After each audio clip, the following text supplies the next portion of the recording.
नमस्कार, मी उर्वी पंकज तुमच्या आमच्यामध्ये तुमच्या सगळ्यांचं खूप खूप स्वागत करत आहे।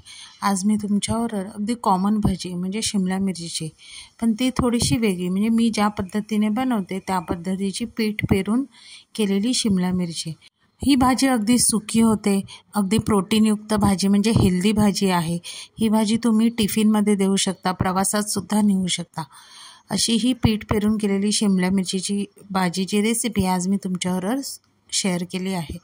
तर चला वेळ न घालवता रेसिपीला सुरुवात करूया। आता भाजी बनवण्यासाठी इथे मी 2 चमचे एवढं तेल घेतलं आहे। तेल गरम झालं की त्यामध्ये एक मोठा कांदा बारीक चिरून घातलेला आहे आणि थोडंसं हिंग, हे दोन्ही घालून आपण कांदा थोडा लालसर होईपर्यंत परतून घ्यायचा आहे।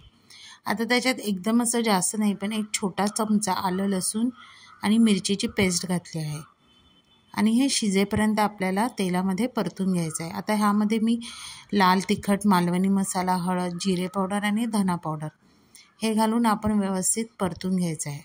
आता ह्यामध्ये थोडे मी मोठ्या चौकोनी फोडी ठेवून अर्धा किलो एवढी शिमला मिरची चिरून घातलेली आहे आणि चवीनुसार मीठ ॲड केलेलं आहे।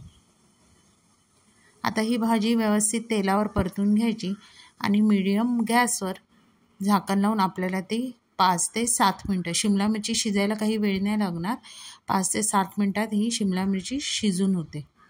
आता तुम्ही बघू शकता 7 मिनटानंतर भाजी चांगली शिजलेली आहे, म्हणजे जवळजवळ आपल्याला 50 ते 60% शिमला मिरची शिजवायची आहे आणि ह्यामध्ये मी एक वाटीभर एवढं बेसन घातलेलं आहे।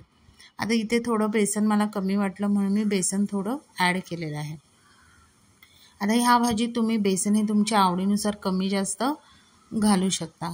आता हे बेसन घालून आपण भाजी व्यवस्थित परतून घ्यायची आहे आणि झाकण लावून आपल्याला ह्याला 7 ते 8 मिनटासाठी चांगली वाफ काढायची आहे, म्हणजे आपलं बेसन चांगलं शिजलं पाहिजे। आता बेसनाबरोबर आपली शिमला मिरचीसुद्धा चांगली शिजणार आहे।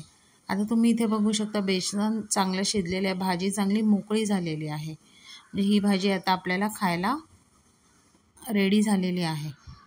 आता ही भाजी तुम्ही प्रवासात नेऊ शकता, मुलांच्या टिफिनमध्ये देऊ शकता, साईड डिश म्हणून पण ही भाजी अगदी खायला अप्रतिम लागते।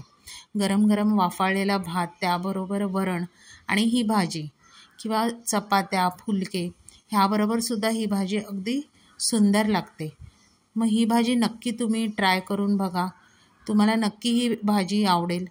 रेसिपी आवडली तर रेसिपीला लाईक करा, शेअर करा, चॅनलवर नवीन असाल तर चॅनलला सबस्क्राईब करा आणि नवीन व्हिडिओच्या नोटिफिकेशनसाठी बेल आयकॉनला प्रेस करायला विसरू नका। तोपर्यंत मस्त मस्त राहा।